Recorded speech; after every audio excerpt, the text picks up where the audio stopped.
working with fewer mics than people up here, so just gotta make sure we've got these distributed well. Well, hey guys, thanks for being here. I know that's probably already been said a lot. My name is Erin Haspel. I head up business development for Wallet, and I am joined up here with an expert panel of people who love payments and money, which who doesn't, right? So we're gonna kick things off with just a quick round of introductions. Matt, why don't you get us started, and then we'll move down the couch there. My name is Matt McCabe. I am a senior product manager at CoBank, primarily over the payables and fraud prevention products. Good morning. I'm James Burgum, the CEO of the Arthur Companies, and expert is a little aggressive, so we're at least for me. Good morning. Terry Hines, Chief New Market Officer at Compeer Financial.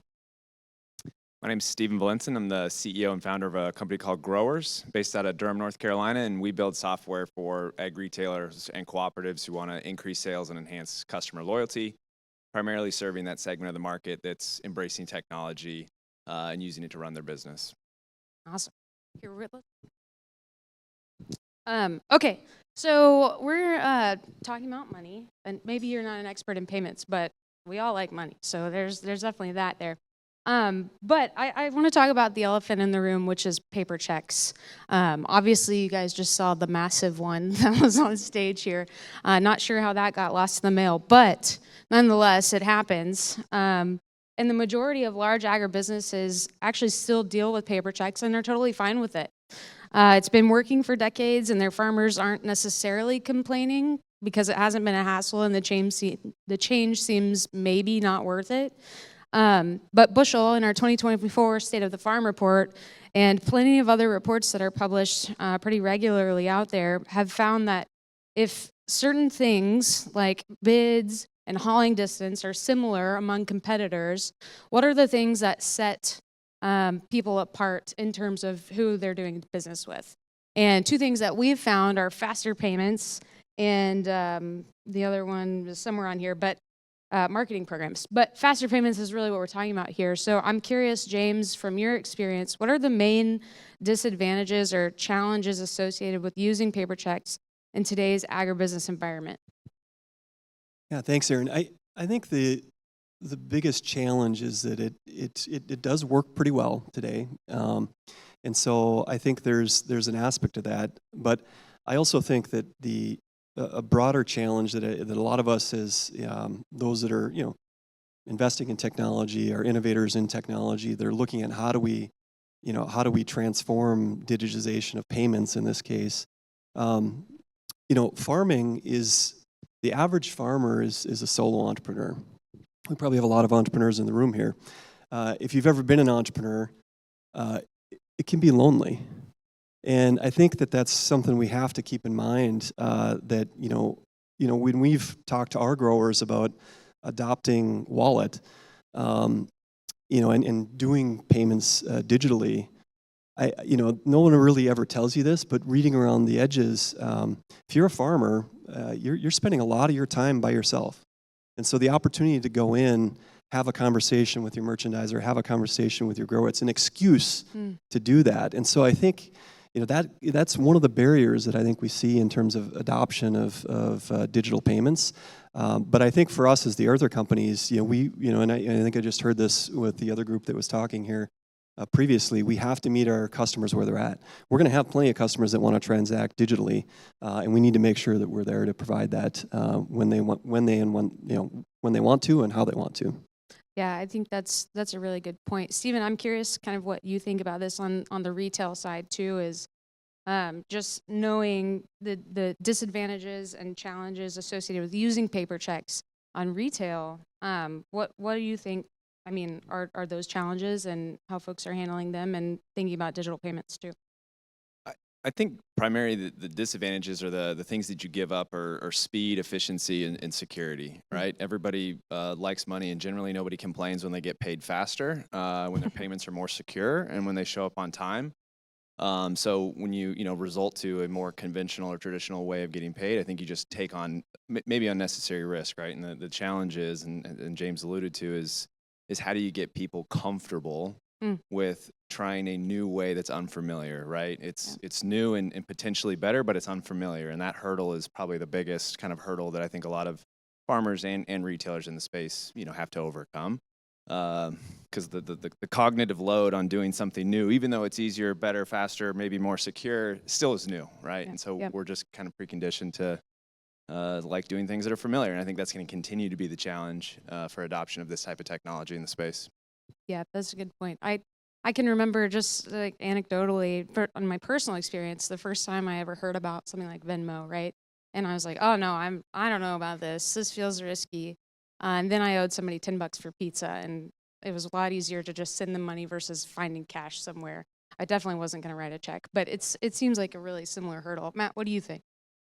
Oh, no. No, of course, yeah. Oh, I think a lot of what you guys say is true, right? But I think there's some also hidden aspects that are starting to kind of become more and more prevalent.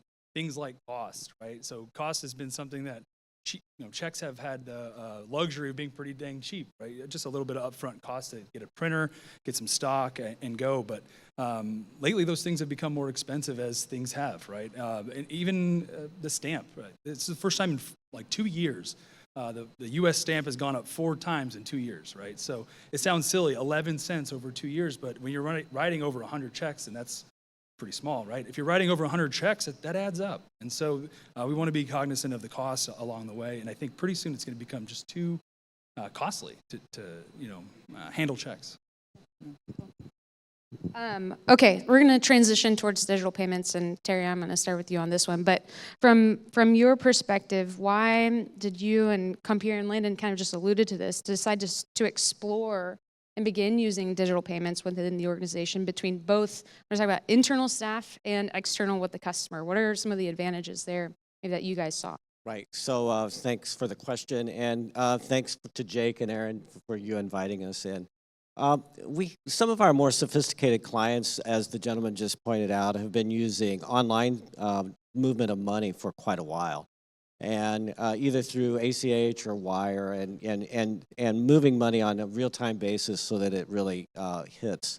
And what we found was that some of our clients that were even more smaller in scope wanted to have the same kind of level of sophistication. We thought that the bushel wallet would be a great example for us to be able to do that. What we're finding is that the adoption of the use of that product in a very small experiment has been relatively high compared to what we kind of anticipated. And so similar to your Venmo example, we think that there are clients that are going to want to do that for simplicity purposes, because they are alone and maybe don't have backroom staff, but also for security reasons so that they know that it's moving in an effective way. So we're in the process right now of actually laying in the little show and tell that you saw with our client base to see what the adoption might be on simple operating loans. Time will tell, but we kind of think that it'll be pretty interesting. We think it'll move forward in a way that'll be very positive, because the cost and the paper flow has been very difficult in the long run. Yeah, I think the big one at the end, kind of the risk, is where I see. I mentioned I kind of oversee the fraud protection products as well, and checks are just the riskiest thing right now in the marketplace. The old has become new, I think, is what we hear. Your mailboxes are being raided, and it's just terrible. So the risk of a digital payment is a lot less physical risk, and so with that, it's one of the bigger drivers for me to get people to move to digital. It's that risk. Okay, I'm going to pivot a little bit because Terry and I had a conversation yesterday that I think is really relevant to digital payments and around the data that you can garner information from in terms of digital that you can't really synthesize very well with physical, right? With check movement, and even ACH to an extent is limited on the data. Do you guys see opportunity from a data perspective in terms of purchasing decisions and things like that? What opportunity is there that maybe this industry hasn't capitalized on yet? Yeah, so data is really the king driver for a lot of decision making, and if you can get data real time, that's very, very helpful. We think the digitization of information at the client level, at the farmer level, for them to have that information real time has great value for their decision making. And as a lender, we really only need that information in order to help empower those clients to make better decisions. And so we think that there's an intersection there with information that will be very, very valuable. And turning it into the digital scenario versus the paper scenario is just way more efficient. Yeah, yeah, totally. Stephen, from like the retail side, I have to imagine there's plenty of opportunity on the data as well. I mean, just from where you guys sit in the supply and value chain, is that something that you guys are paying attention to too? Yeah, I think one of the huge problems that a lot of other organizations that all touch ag retail or the cooperative infrastructure deal with is that most transactions happen offline today, right? And then, they're recorded or manually entered into some sort of accounting solution. And that's what creates this like fragmented data of what are our farmers or our customers purchasing or buying behaviors, right? So the more you can digitize payments and digitize transactions, you get access to what Terry said, the timeliness and real-time access to that data. And that starts to solve a ton of problems for the industry. One of the ways that we address it is from a marketing standpoint, is helping manufacturers understand where their products are actually being positioned successfully and sold. And if you can capture that in a digital environment, you can provide that information back to manufacturers on how effective their marketing strategies are, because it's actually translating into a purchase, which today 99%, right? Nobody has any visibility to. So I think there's a lot of use cases for capturing the buying behaviors of farmers. And I think, as some of the previous panelists spoke to, I think that's going to be a really important data layer as you start to think about how do we use the buying behaviors of our customers and translate that into insights that we can turn around and deliver back to them and serve them better when that information is contained maybe inside of a CRM, for instance. So I think the future is bright. How we get there is going to be the challenge, and when we get there is I think the $1 million question, or maybe $1 billion question. Yeah, that's a great point, and totally agree. Matt, I feel like you, coming from your payments background, probably have a lot of data. I don't know if opinions is the right word, but perspective. We'll say perspective. What's your... Yeah, observations for sure. We deal with a lot of technology companies that want to interact, whether it's from the client or from, and so from that perspective, we see more and more requests for the data, right? Before, maybe 5 years ago, it was, the complex clients, and I think those fintechs and those technology companies are becoming more and more aware of how valuable the data is within their own ecosystem and how they can manipulate it and provide their end user with a really, really great experience. And so from the banking perspective, we're seeing tons of people want that data, right? And so, I think to say that I agree is an understatement. We're seeing it being flooded with requests for it. And James, I'm going to come back to you because it's from the grain buying experience. How does all of this, like this topic, fit into how you think about things too, from servicing your customers and also internal teams as well? Yeah, I think the data is incredibly important, for us as service providers, whether it's financial services, whether it's, grain merchandising, whether it's input sales, whether it's the manufacturers. That, I think is just incredibly important. We can start to see, where we can drive efficiencies and make better decisions as service providers. I think the challenge for payment adoption is going to be how do we show the value to the grower? Yep. And so, the things that we can do in terms of, automating transactions into record keeping for growers, or, Yep. The things that we can do to show the grower the value of the data, because I think growers today are overwhelmed with data, and I think as almost all of us are, and so that is a key challenge for growers: is how do we help them realize value from the data, and then I think we'll see greater adoption of digital payments.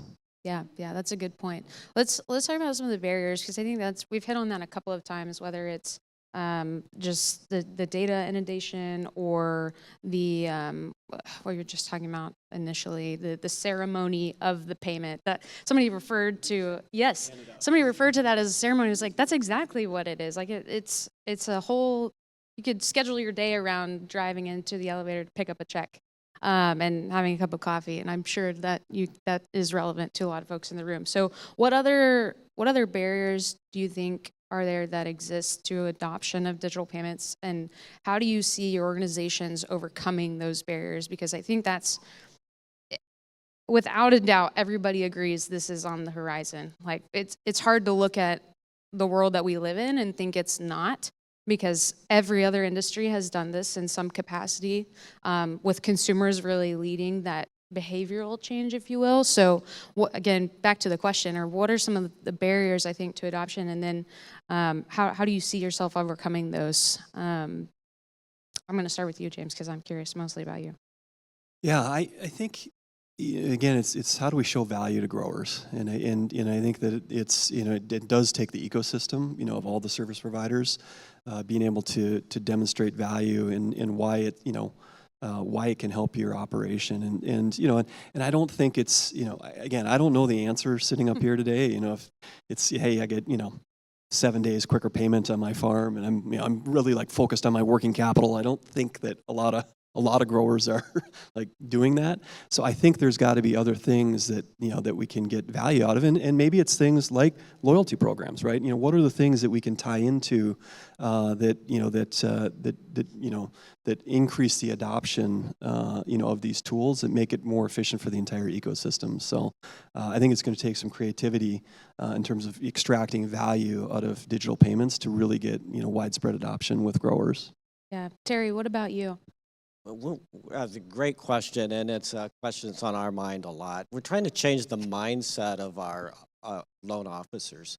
The celebration is really, really special, but it's not necessary to have the check. We really think driving value at the client level with insights to their operation for the opportunity for them to make more money or to do things differently is very valuable. And so we're trying to provide very simple information to our officers so that when they make the sales call, they're not out actually delivering the check. They're out delivering a new idea, a new bent on what might be possible, or a new perspective on something that the client might find of value. That's not easy to do, but we're finding it with the successful implementation of simple and easy CRM. I really appreciated that a lot. And getting the right information in the hands of the officers at the right time, it's allowing us to make that transition.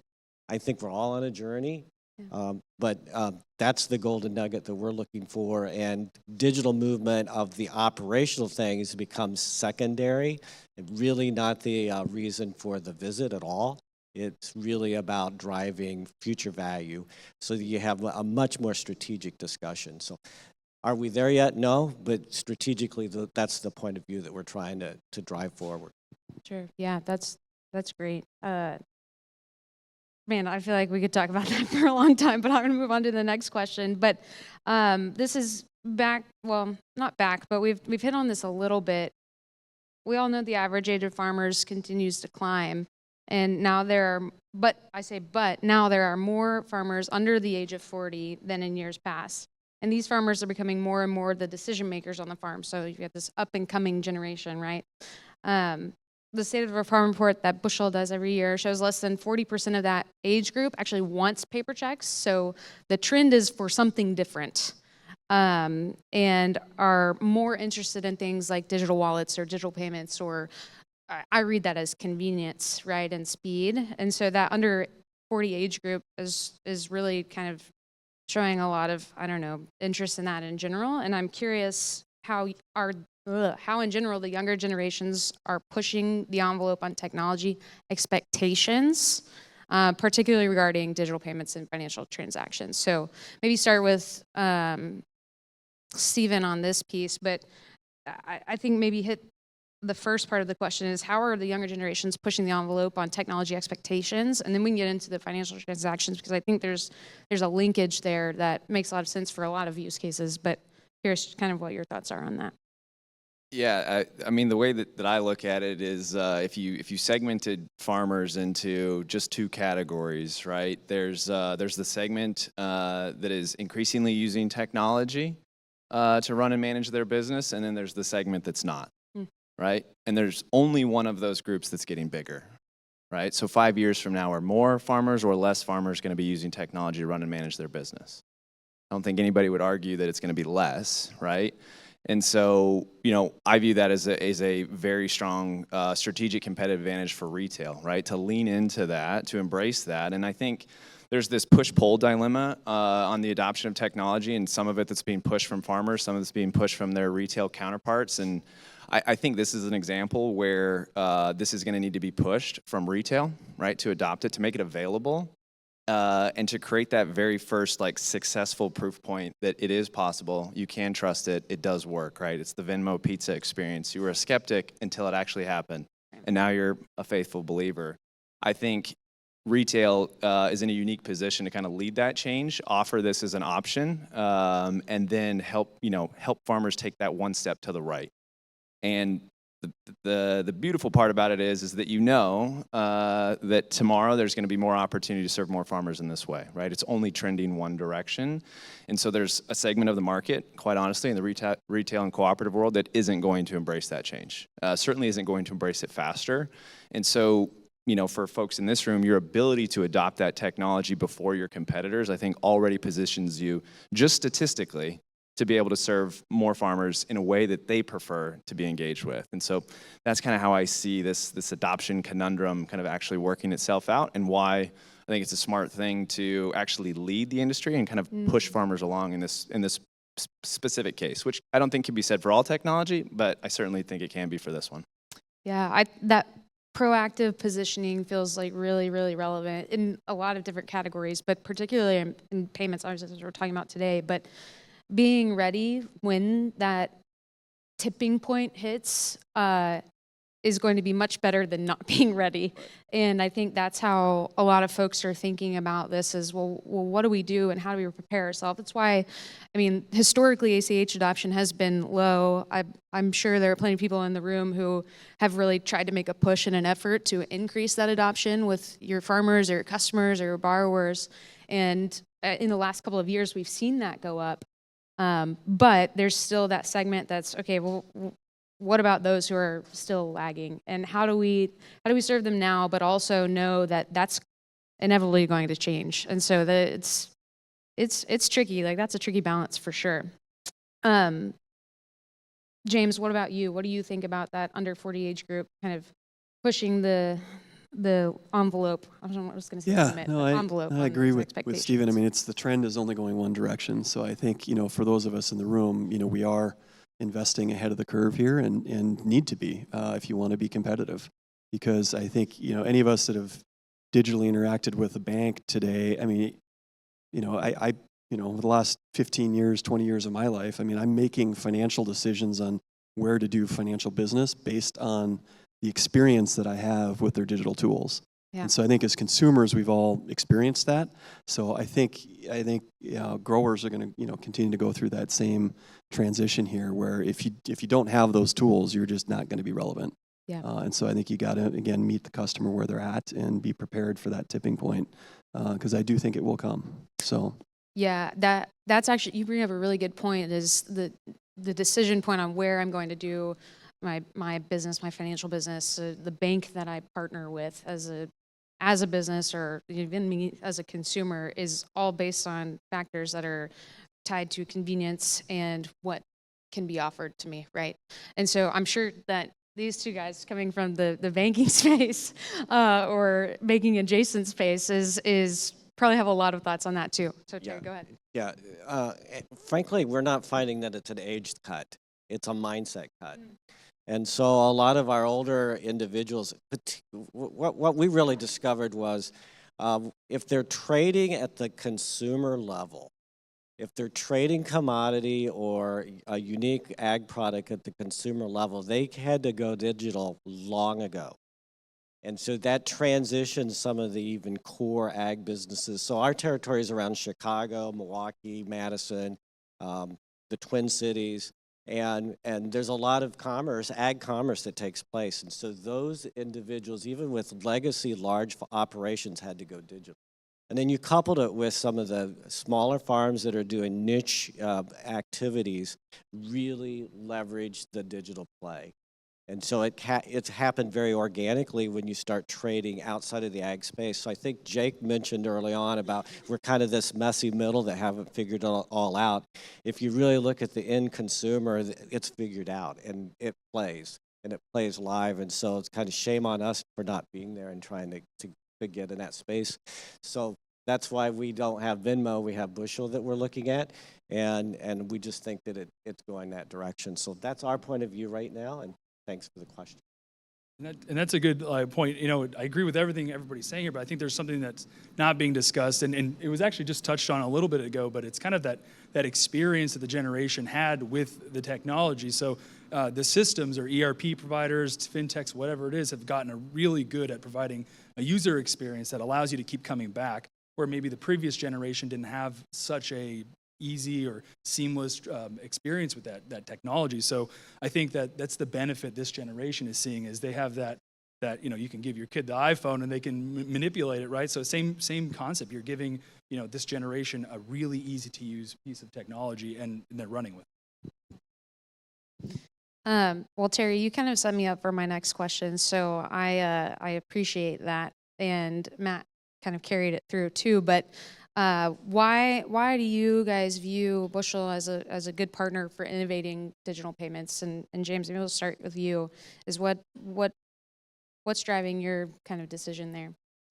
Well, I think, you know, for us, it was a simple decision, because Bushel has been the forefront of innovating on what I would call kind of grower-facing technology for a lot of years now. And so Arthur Company's been a long-time customer of Bushel, and it really has improved our ability to interface digitally with our growers. And so, you know, you think about, you know, us as a service provider, grain and agronomy, there's a lot of different touch points that you have with growers across both those, you know, core businesses. And this is just another one, right? It's just another step in how do we better digitally interface with our growers. And so for us, Bushel's been doing that for a long time and continues to do that, you know, as you guys, you know, grow and expand the offerings that you have as a company. So it's been a great partnership for us.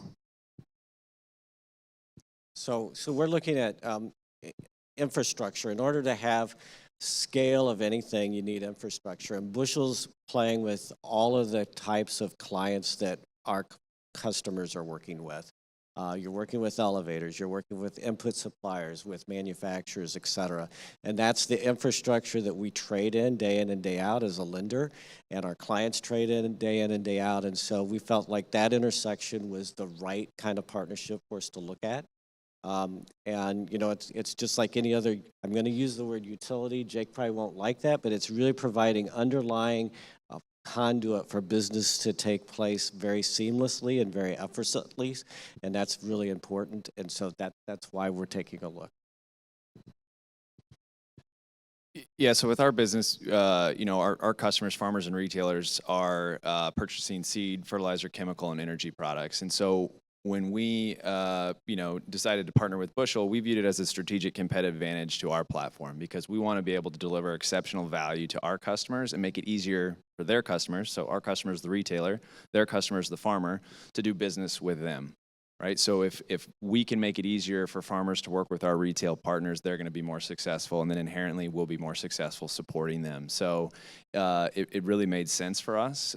Plus, it's always good to have a partner that's in the trenches and knows just how hard technology adoption is. So I appreciate that there's a mutual connection on the challenge that we all have in the space.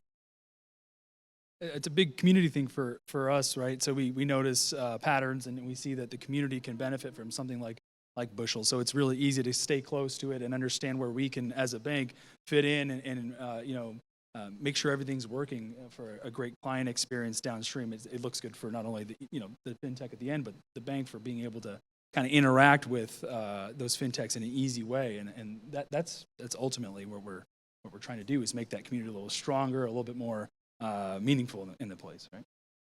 Yeah. Thanks, y'all. You know, I have the $1 million question that everybody's dying to hear. So I will ask, who is in your buddy seat? And we'll go the same order. James. Yeah, I would say the grower. I mean, that's, you know, our business is, you know, has been, you know, focused on the grower and their success, and so they're kind of always in the buddy seat, or I call it the driver's seat. So Our clients in our buddy seat, but we like to have friends, and so I think it's the community of support with companies like Bushel and CoBank and the other providers of value to the farming community is really important. So partnerships are incredibly important in today's environment. Ours would be, the group of customers that we serve that I define as the enlightened group of retailers and cooperatives that see this opportunity of adopting technology and actually getting out ahead and opening up this gap between them and their competition. It's really encouraging for us to see a group of people and organizations that see an opportunity, are willing to take risks, and really seize the moment. So they're definitely in our buddy seat, those risk takers that are trying to actually change retail and change the way that farmers interact with their trusted advisors. Yeah, I took the question as a personal one. So, it's, yeah, I know you're not supposed to pick favorites. I have 2 kids, but my 8-year-old daughter right now, her name's Quinn. She was definitely being my buddy seat. She's kind of in a great age, and I've been having a ton of fun with her, learning a lot. So, yeah, that's who's in my buddy seat at the moment. Well, thanks, guys, so much. I appreciate you being here, and I know we're really thankful to have your insight. We have like 2 minutes for questions, so I will open it up if anybody has any questions for our experts up here. I see pointing fingers. Just shout it out because I can't see. Oh, there we go.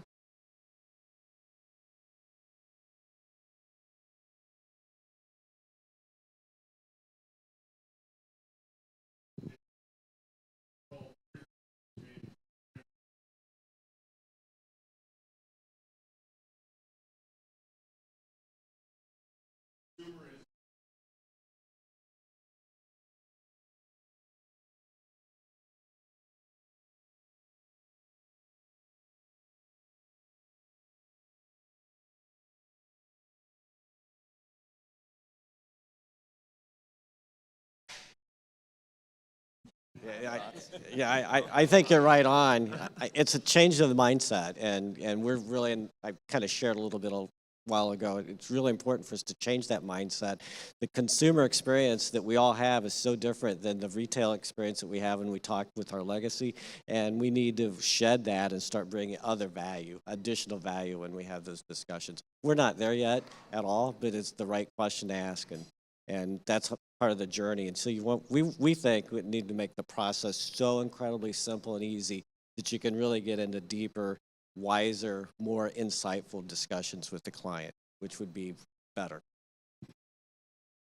Yeah, I mean, maybe this is an overly simplistic answer to your question, but it's like, I think why are we choosing to treat them differently? I don't think it's because we chose not to, right? Like, I think we're making the choice by not offering these things. We're making the choice by continuing to give options.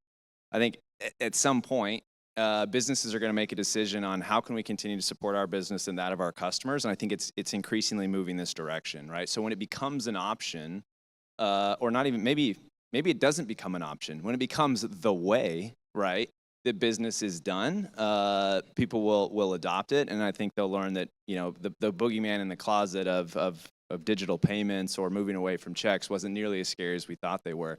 But I think it's going to take retailers leading that charge. To my previous comment, I think as we continue to, offer a million different ways for farmers to pay, I think we're going to continue to have a million different problems. And so I think it's, again, in everybody's best interest to try to funnel that into a medium that serves both your needs and the farmers. And in your Walmart example, it's working quite well for nearly everyone else. Right.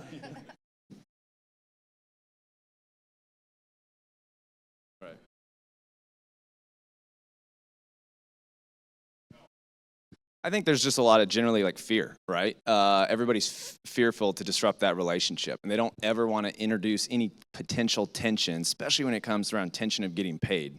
And so that hesitancy is, I think, what's keeping a lot of it's keeping the industry kind of in the state that they're in. And so, again, there's retailers that I think are going to push and sort of lead that charge, and I think those are going to be the ones that create more opportunity for themselves in the future. Is more farmers and generally consumers embrace this, because it's already happening in their own personal lives.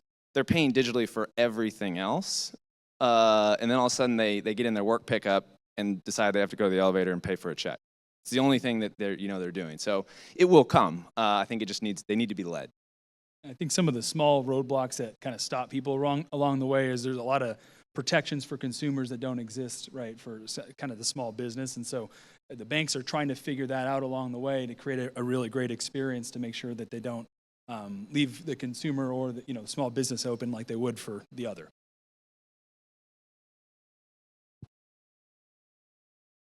Sorry. Oh, there's another one back there. Sorry, I can't see very well.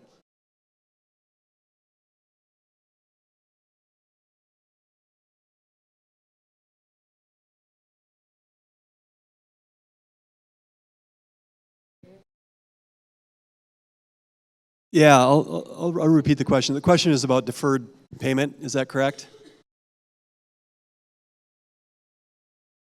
Yep. Sending payment and receiving payment after the year end. How do you handle the time difference? I think the question is how do you handle and deal with the time difference between when I sent the check versus when I received it, specifically when it comes to the end of year payments? If I mailed a check on the 27th and it doesn't arrive till the January 3rd, what's the treatment of that going to be? Yeah. Great question. Is that I don't know. to the audience? Is that to Bushel? Probably to the Bushel team on Wallet. So, okay, how do we handle the time difference between getting paid?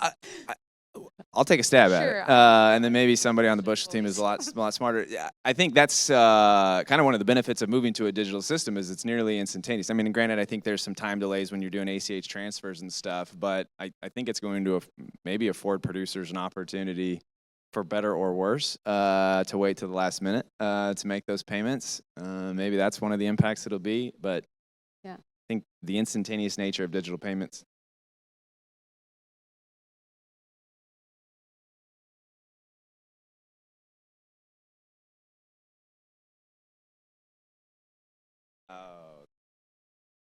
They're counting on the delay.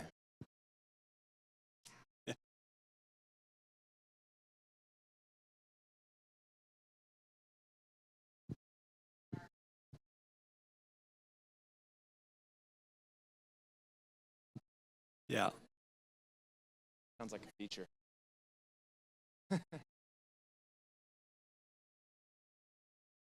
Yep. No, it's spot on, and I think that's when we think about payments and changing from digital payments to or from checks to digital payments, that is a real barrier, and I think you identified a real barrier to adoption is, growers really understand and manage their taxes very well, and part of that is timing, and so with checks you can time things a little more efficiently from a tax perspective. So that's a challenge, for digital payment adoption. I got to kick you guys out of here. All right, we're out. Give these guys a round of applause.